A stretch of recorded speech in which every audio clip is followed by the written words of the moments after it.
Assalamualaikum warahmatullahi wabarakatuh.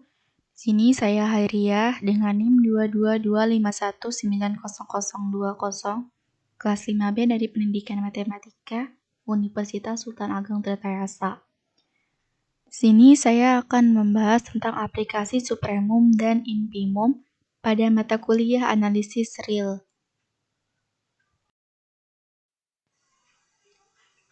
Baiklah, langsung saja ke pembahasan yang pertama, yaitu mengenai pengertian supremum dan infimum. Untuk supremum sendiri adalah batas atas terkecil atau bisa kita tulis U sama dengan supremum S. Nah, untuk infimum adalah batas bawah terbesar atau bisa kita tulis L sama dengan infimum S.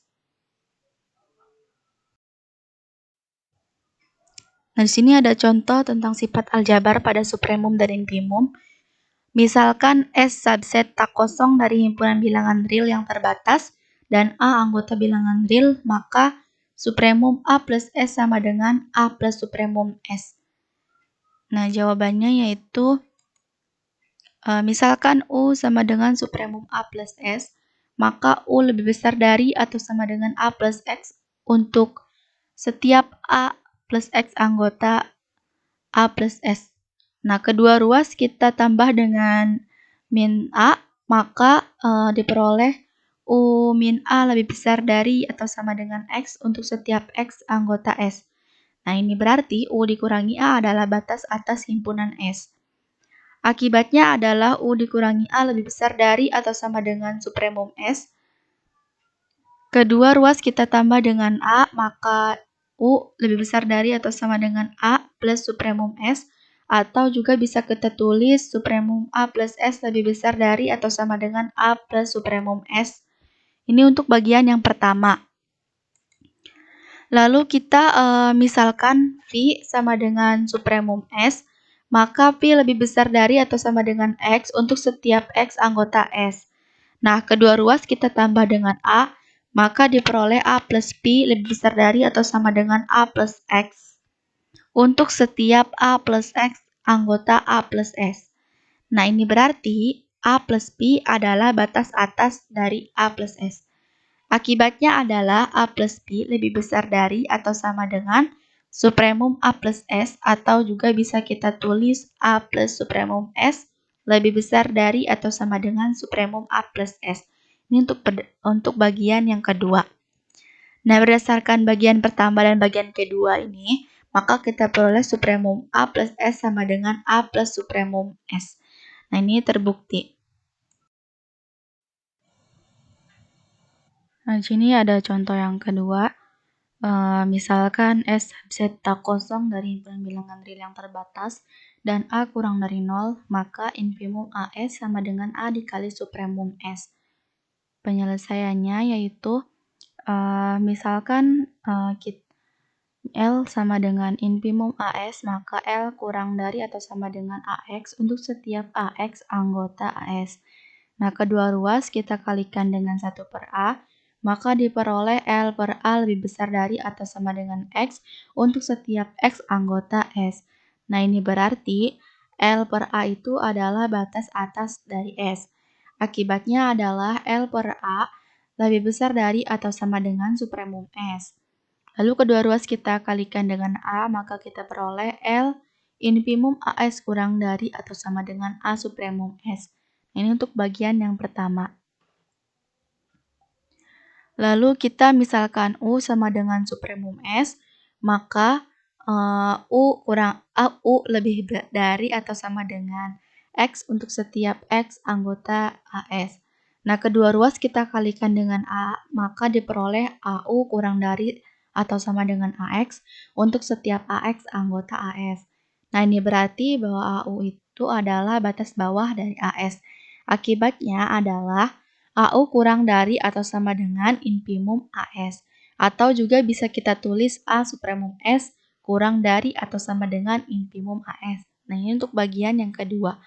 Nah, berdasarkan bagian yang pertama dan kedua, maka diperoleh infimum AS sama dengan A dikali supremum S. Ini terbukti.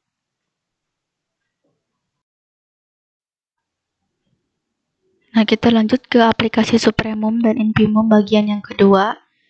Batas atas dan batas bawah dapat juga kita terapkan pada suatu fungsi, yaitu pada rangnya. Nah, di sini misalkan f yang memetakan dari D ke R adalah suatu fungsi, maka f disebut terbatas di atas jika terdapat M sedemikian sehingga fx kurang dari atau sama dengan M untuk setiap x anggota D. Fungsi f terbatas di bawah jika terdapat M sedemikian sehingga fx lebih besar dari atau sama dengan M untuk setiap M anggota D.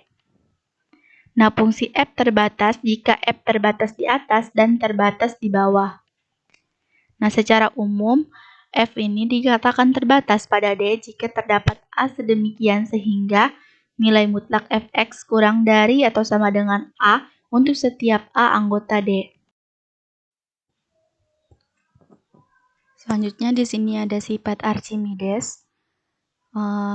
Sini ada teorema 1, di mana untuk setiap bilangan real x terdapat bilangan asli nx sedemikian sehingga nx lebih besar dari x.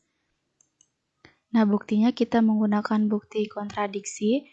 Andaikan terdapat x0 anggota bilangan real sedemikian sehingga n kurang dari atau sama dengan x0 untuk setiap n anggota bilangan asli, maka himpunan n mempunyai batas atas. Nah, berdasarkan sifat kelengkapan, himpunan n mempunyai supremum. Misalkan supremumnya kita dimisalkan U. Jelas bahwa U dikurangi 1 kurang dari U, sehingga U dikurangi 1 bukan batas atas N. Nah, berdasarkan definisi batas atas terdapat M anggota bilangan asli sedemikian sehingga U dikurangi 1 kurang dari M. Atau juga kita bisa tulis U dikurangi M plus 1. Nah, jelas bahwa M plus 1 itu anggota bilangan asli. Hal ini kontradiksi dengan U sebagai batas atas himpunan N. Nah, jadi terbukti. Nah, di sini ada akibat dari sifat Archimedes tadi. Nah, akibatnya adalah misalkan Y dan Z bilangan real positif, maka terdapat N anggota bilangan asli sedemikian sehingga Z kurang dari NY. Yang kedua, terdapat N bilangan asli sedemikian sehingga 0 kurang dari 1/N kurang dari Y. Yang ketiga, terdapat N bilangan asli sedemikian sehingga N kurangi 1 kurang dari atau sama dengan Z kurang dari N.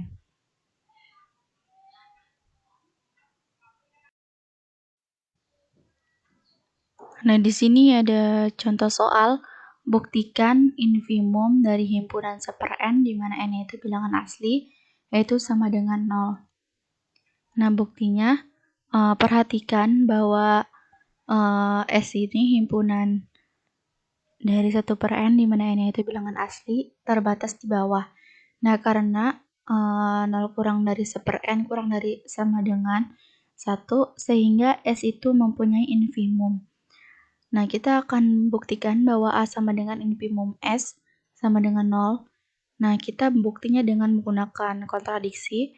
Andaikan A lebih besar dari 0, akibatnya terdapat NA anggota bilangan asli sedemikian sehingga 0 kurang dari 1/NA kurang dari A. Nah, jelas bahwa 1/NA itu anggota dari S. Nah, ini berarti ada anggota S yang lebih kecil dari A. Nah, ini kontradiksi ya dengan A adalah batas bawah terbesar. Jadi A sama dengan infimum S sama dengan 0. Nah, ini terbukti. Selanjutnya di sini ada eksistensi akar 2. Sini ada teorema di mana terdapat bilangan real positif X sedemikian sehingga X kuadrat sama dengan 2. Nah, buktinya kita definisikan himpunan S ini yang isinya semua bilangan real positif atau 0 yang kuadratnya kurang dari 2. Nah, jelas bahwa S ini tidak kosong karena 1 merupakan anggota dari S. Selain itu, S terbatas di atas oleh 2. Karena jika T lebih besar dari 2, maka T kuadrat lebih besar dari 4. Sehingga T ini bukan merupakan anggota dari S. Nah, berdasarkan aksioma urutan, maka S mempunyai supremum. Misalkan X sama dengan supremum S. Nah, akan dibuktikan X kuadrat sama dengan 2. Nah, di sini andaikan X kuadrat kurang dari 2, maka 2 dikurangi X kuadrat lebih besar dari 0. Nah, pilih N anggota bilangan asli sedemikian sehingga N lebih besar dari 2X plus 1 per 2 min X kuadrat. Nah, akibatnya,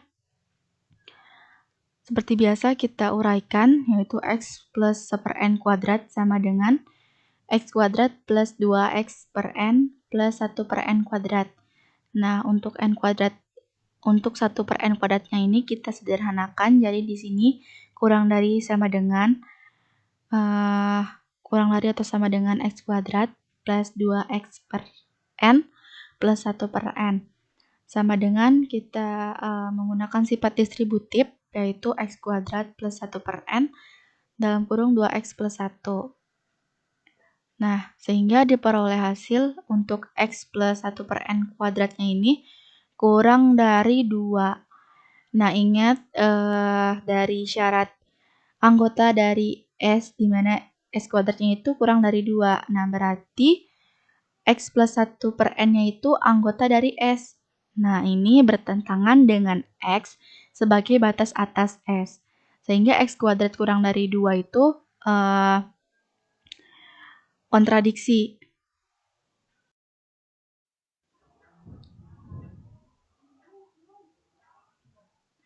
Nah, lanjut ya, andaikan X kuadrat lebih dari 2, maka X kuadrat dikurangi 2 lebih dari 0.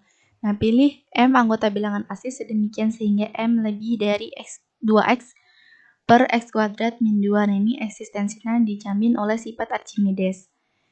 Nah, akibatnya, jika X dikurangi 1 per M itu kita kuadratkan, maka diperoleh X kuadrat min 2X per M plus 1 per M kuadrat. Nah, karena 1 per M kuadratnya ini positif, jika kita hilangkan, maka di sini lebih dari yaitu X kuadrat dikurangi 2X per M. Ingat di sini M-nya itu lebih dari 2X per X kuadrat dikurangi 2. Maka jika 1 per M berarti kurang dari X kuadrat dikurangi 2 per 2X. Nah, jika kita substitusikan, diperoleh lebih dari 2. Nah, ingat tadi untuk anggota S-nya itu kan S kuadrat tuh kurang dari 2. Kalau ini lebih dari 2, berarti X dikurangi 1 per M itu bukan anggota S, tetapi batas atas dari S. Nah, hal ini bertentangan dengan X sebagai supremum dari S. Nah, berdasarkan sifat trikotomi, maka X kuadrat sama dengan 2. Nah, ini terbukti. Selanjutnya kita ke bagian kepadatan bilangan rasional. Sini ada teorema, jika X kurang dari Y, ini bilangan real ya, maka terdapat R bilangan rasional sedemikian sehingga R lebih dari X kurang dari Y. Nah, buktinya, tanpa mengurangi keumuman, kita asumsikan X-nya lebih dari 0. Nah, berdasarkan sifat Archimedes, terdapat N bilangan asli sedemikian sehingga N lebih dari 1 per Y min X. Nah, akibatnya adalah NY dikurangi NX lebih dari 1. Nah, berdasarkan akibat 2 pada poin ketiga dari sifat Archimedes tadi, untuk NX yang lebih dari 0, maka terdapat M bilangan asli sedemikian sehingga NX lebih dari M-1 NX sehingga sedemikian sehingga M dikurangi 1 kurang dari atau sama dengan NX kurang dari M. Nah, perhatikan bahwa M itu kurang dari N kali Y karena M kurang dari atau sama dengan NX plus 1 dan juga NX plus 1 kurang dari NY. Jadi, dengan sifat transitif diperoleh NX kurang dari M kurang dari NY. Nah, lalu kita kedua ruas dibagi dengan N atau dikali 1/N sehingga diperoleh R-nya itu memenuhi X kurang dari R kurang dari Y atau R lebih dari X kurang dari Y. Nah, mungkin cukup sekian pembahasan mengenai aplikasi supremum dan infimum pada mata kuliah analisis real. Kurang lebihnya mohon maaf. Wassalamualaikum warahmatullahi wabarakatuh.